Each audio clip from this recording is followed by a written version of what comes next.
नमस्कार साथियों, PCS simplify channel पर आपका स्वागत है।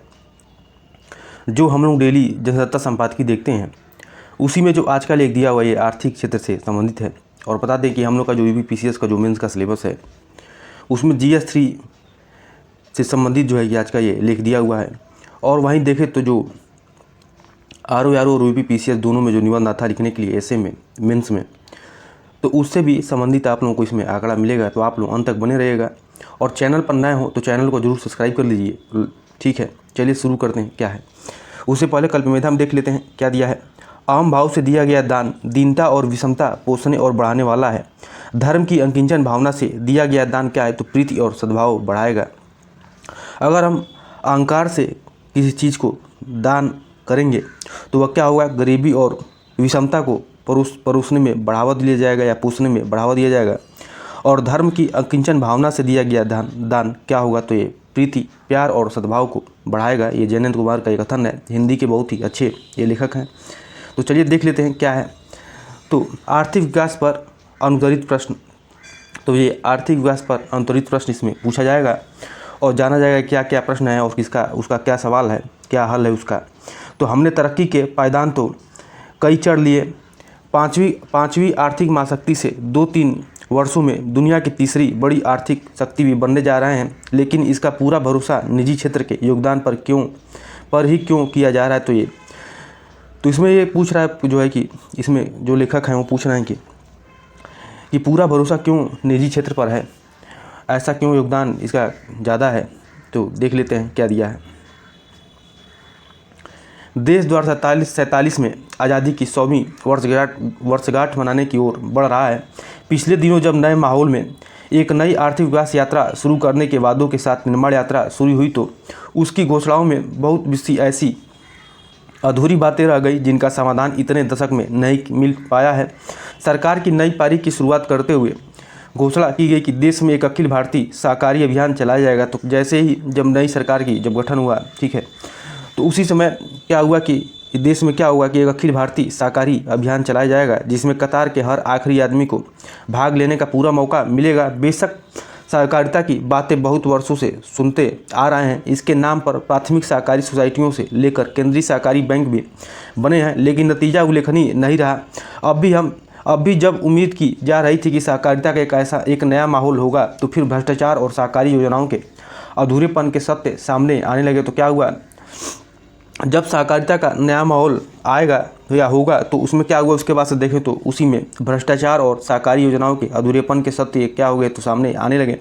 पंजाब के विभिन्न इलाकों में सहकारी मिल्क प्लांट खूब कोलाहल के साथ शुरू किए गए थे, वे अब करोड़ों रुपए के घाटे में क्यों चल रहे हैं। देश भर में नए आंदोलन के नाम पर सहकारी बैंकों की जो इकाइयाँ सामने आई हैं, पिछले दिनों और लेन देन बंद हो गया है क्योंकि उपकरण सही नहीं थे, सर्वर काम नहीं कर रहा था और हिसाब किताब पूरा नहीं था। मिश्रित अर्थव्यवस्था की घोषणा के साथ हमने अपने संविधान में आर्थिक प्रगति की और सौगंध खाई थी। तो देखिए जब हम लोग के जो संविधान में क्या हुआ था कि आर्थिक प्रगति की उस समय सौगंध खाया गया था और उसमें मिश्रित अर्थव्यवस्था की घोषणा की गई थी। ठीक है, तो हम लोग का जो आर्थिक है, ठीक है, तो ये क्या है, कैसी व्यवस्था है, हम लोग की जो अर्थव्यवस्था है वो कैसी है, तो ये मिश्रित अर्थव्यवस्था है। तो उसी में क्या वादा किया गया था कि निजी और सार्वजनिक क्षेत्र में संतुलन बनाया जाएगा। निजी क्षेत्र जहां आर्थिक तरक्की की ओर देखेगा, वही सार्वजनिक क्षेत्र जन कल्याण की परवाह करेगा, क्योंकि उसके सामने हर निवेश में लाभ कमाने की प्रवृत्ति नहीं होगी। हमने तरक्की के पायदान तो कई चढ़ लिए, लेकिन 5वीं आर्थिक महाशक्ति से 2-3 वर्षों में दुनिया की तीसरी बड़ी आर्थिक शक्ति भी बनने जा रहे हैं, लेकिन इसका पूरा भरोसा निजी क्षेत्र के योगदान पर ही क्यों किया जा रहा है। सार्वजनिक क्षेत्र उपेक्षित हो रहा है क्योंकि उसमें नौकरशाही और लाल फीताशाही के बोलबाले पर पूरा नियंत्रण नहीं हो पाया है। भ्रष्टाचार को शून्य स्तर पर लाने की बात छोड़िए, यहाँ सब चलता है कि संस्कृत हावी होने लगी है। इधर संसद में नए आम बजट पर सत्ता पक्ष और विपक्ष से ठोस विचार विमर्श की उम्मीद की जा रही थी ताकि नई शासन पारी का नया वर्ष एक सार्थक शुरुआत बन सके, मगर इस पर राजनीति हावी होने लगी। आर्थिक समस्याओं पर चिंतन की जगह जातिवाद पर टीका टिप्पणियों ने पूरे संवाद का मिजाज बिगाड़ दिया। कुछ सवाल थे जो पूछे जाने चाहिए थे। देश के करदारों से लेकर देश के विचारवान आर्थिक चिंतकों तक इन प्रश्नों के जवाब तलाश करने चाहिए। पहला सवाल तो यही होना चाहिए कि हम जय जवान जय किसान के साथ जय अनुसंधान का नारा लगाते हैं, लेकिन इस अनुसंधान पर पर्याप्त खर्च का प्रावधान कहाँ है। हमारे कृषि प्रधान देश में आज भी आधे से थोड़ी कम जनसंख्या खेती बाड़ी में लगी हुई है, लेकिन उसका योगदान सकल घरेलू आय में केवल 15% क्यों है। आगे देखिए क्या है। भारत के वित्तीय कर्णधारों ने भी कहा है कि भारत का विकास करना है तो कृषि में उत्पादकता और वक्त के मुताबिक बदलाव की अनुकूलता बढ़नी चाहिए। आज भी खेतीबाड़ी होती है, लेकिन ग्रामीण व्यवस्था में उनके अंतिम उत्पाद बनाने के छोटे कारखाने क्यों नहीं उभर सके। ये उभर जाते तो लोगों को रोजगार मिलता। इस युवा देश की आधी जनसंख्या तो काम तलाशते युवाओं की है, जिन्हें अपने ग्रामीण जड़ों के माहौल में काम नहीं मिलता और वे समुद्र पार अपने लिए रोजगार तलाशने पर मजबूर होते हैं, या फिर सरकारी अनुकंपा यानी रेवड़ियाँ बांटने की घोषणाओं का इंतजार करते हैं। क्यों बड़े पैमाने पर ग्रामीण समाज में शोध कार्य शुरू नहीं किए गए हैं।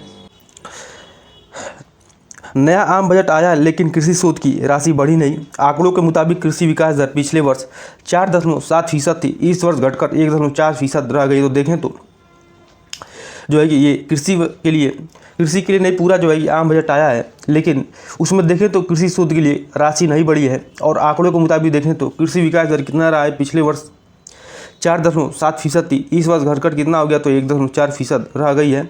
यहाँ शोध राशि और कृषि जीडीपी का अनुपात बढ़ना चाहिए था, लेकिन 2008 से 9 में जो अनुपात 0.75% था वह 2022-23 में घटकर 0.43% रह गया है।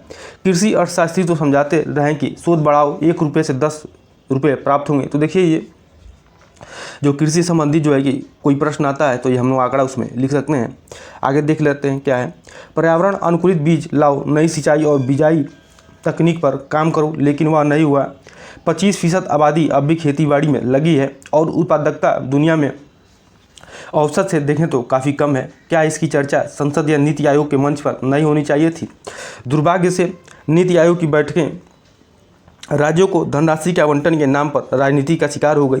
संसद में तो इस सवाल को सही ढंग से उठाया ही नहीं गया, सिवाय इस बात के कि 2 चाहते राज्यों को धन आवंटन कर दिए गए, शेष रीते हाथ रह गए। सत्ता पक्ष की ओर से इस बावेले को बार बार रद्द किया गया। यह कारण है कि संसद में जो बहस बहुत ठोस और सार्थक होनी चाहिए थी, उनमें महंगाई पर नियंत्रण और नौकरी के लिए एक नई रोजगार नीति की घोषणा नहीं हुई। जहां तक महंगाई पर नियंत्रण का संबंध है, इस समय देश की मौद्रिक नीति इस दोहराए पर ठिठकी हुई है कि क्या उसे कीमत नियंत्रण उपायों का सहारा लेते हुए अपनी मौजूदा नीति पर ही ठहरे रहना चाहिए, या देश विकास की नीति का विकल्प अपनाकर अपनी साख नीति को उदार बनाकर देश की आर्थिक विकास दर को बढ़ावा देना चाहिए। बार बार कहा जाता है कि विश्व महामंदी का सामना कर रहा है। भारत ने बाहुबली आर्थिक रूप से संपन्न देशों की विकास दर को पछाड़ दिया है, लेकिन हम कुछ बातों का पूरी तरह से ध्यान क्यों नहीं कर पा रहे हैं कि महंगाई पर नियंत्रण हम नहीं कर पा रहे हैं, और हमने महंगाई के सूचकांकों की परिभाषा को अपने सुविधा अनुसार बदल दिया है। महंगाई के सूचकांकों की नई रपटें अब खाद्य वस्तुओं की कीमतों के उपेक्षित करके घोषित हो रही हैं। तो देखिए अभी महंगाई के सूचकांक क्या है, तो सूचकांकों की परिभाषा बदल दिया गया है। अब क्या है, अब कैसे महंगाई के सूचकांक जाने जाते हैं, कैसे जाना जाता है कि महंगाई है। तो अब खाद्य वस्तुओं की कीमतों को उपेक्षित करके घोषित हो रही हैं, क्योंकि लक्ष्य यही है किसी प्रकार कीमत का खुदरा दर को सुरक्षित 4% तक लाया जाए। मगर एक बड़े सत्य की चर्चा क्यों नहीं हुई। पिछले दिनों में थोक कीमत की दर जो शून्य से नीचे चली गई थी, वह अचानक शून्य को पार करके ऊपर आ गई। खाद्य वस्तु कीमतों में वृद्धि मौसम के तेवर के बदलने से कुनाचे भरकर आम आदमी की ज़िंदगी को दूभर क्यों करती है।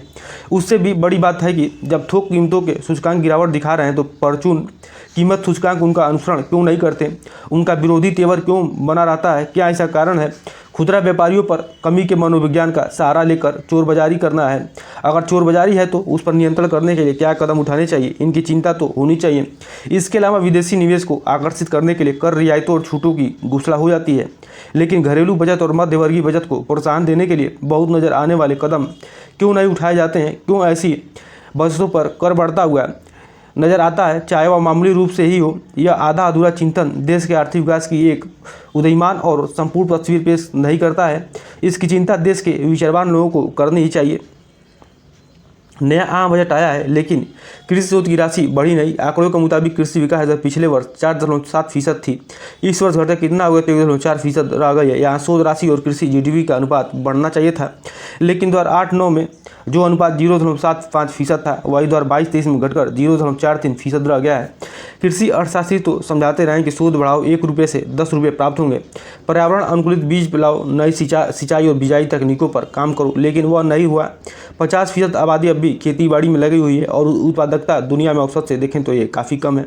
तो आज का लेख यही दिया हुआ था। तो आज के लिए इतना ही। बहुत बहुत धन्यवाद।